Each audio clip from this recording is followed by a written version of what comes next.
एक भी सामान ढंग का नहीं दे रखा जो हमारे घर में रखा जा सके। कपड़े लत्ते भी ऐसे दिए हैं कि सारे रिश्तेदारों के सामने हमारी नाक कट गई।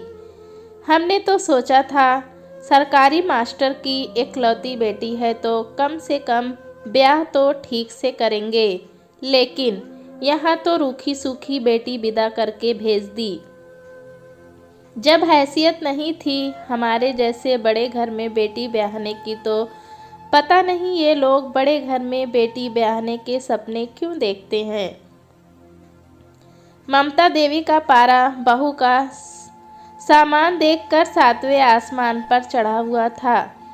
जब से फलक ने बहू के रूप में ममता निवास में कदम रखा था तब से हर पल उसे कोई न कोई ताना सुनाया जा रहा था। सास का सुनाना तब और ज़्यादा अखर रहा था जब फलक का पति समर भी चुप था। अपनी पत्नी के पक्ष में एक बार भी उसने अपनी जुबान नहीं खोली। जब कभी फलक उससे कुछ कहती तो बदले में यही जवाब मिलता, मैं अपनी माँ की बहुत इज्जत करता हूँ, थोड़ा बहुत सुनने से तुम छोटी तो नहीं हो जाओगी, वक्त के साथ सब ठीक हो जाएगा। ममता जी खुद को ठगा हुआ महसूस कर रही थीं, क्योंकि जिस उम्मीद से उन्होंने अपने बेटे की शादी की थी उनकी वो दहेज मिलने की उम्मीद पूरी ना हो पाई थी। फेरों के वक्त ममता जी ने 4 लाख रुपए की डिमांड फलक के पिता विशंबर नाथ के सामने रख दी तो फलक के पिता ने साफ साफ कह दिया, समधन जी, मैं एक शिक्षक हूँ और दहेज प्रथा के विरुद्ध रहा हूँ, माफ़ कीजिएगा, मैं अपने वसूलों से नहीं हट सकता।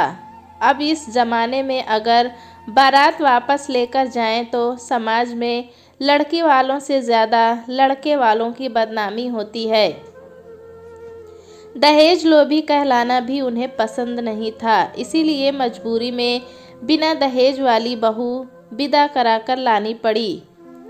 लेकिन इस सब का खामियाजा अब हर पल फलक और उसके माता पिता का अपमान करके लिया जा रहा था। हर रोज शादी में हुआ एक एक खर्चा फलक के सामने गिनाया जाता था।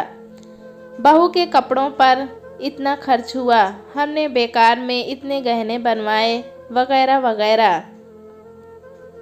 एक दिन बेटी को देखने की इच्छा से विशंबर नाथ ने 5 डब्बे मिठाई और फलों की टोकरी लेकर बेटी के ससुराल में कदम रखा।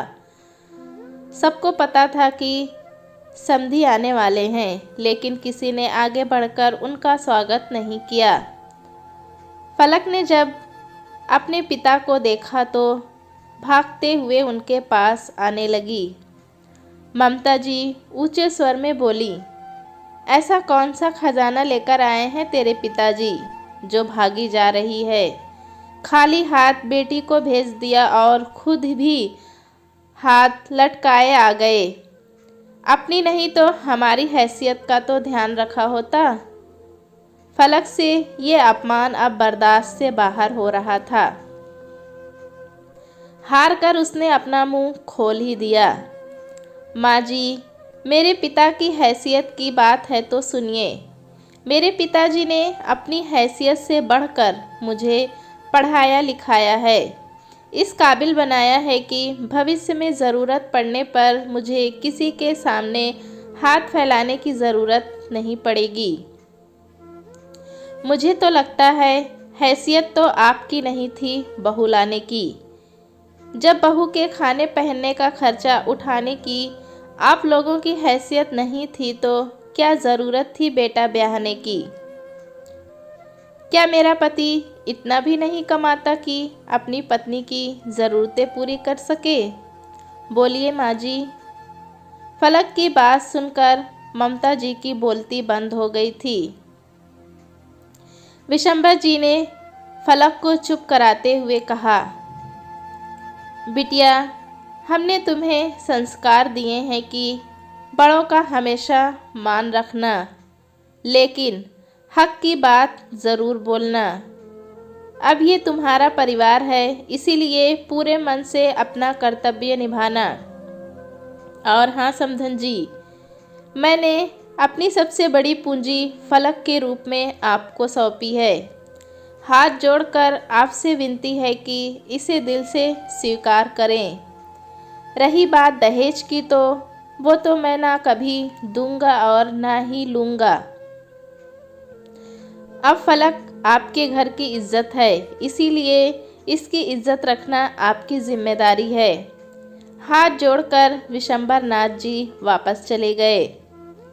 उन्हें तसल्ली थी कि उनकी बेटी अपने हक के लिए आवाज़ उठाने में सक्षम है।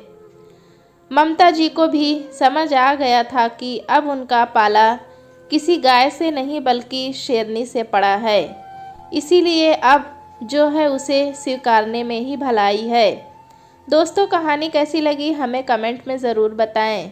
चैनल पे नए हैं तो एक लाइक और सब्सक्राइब करना ना भूलें।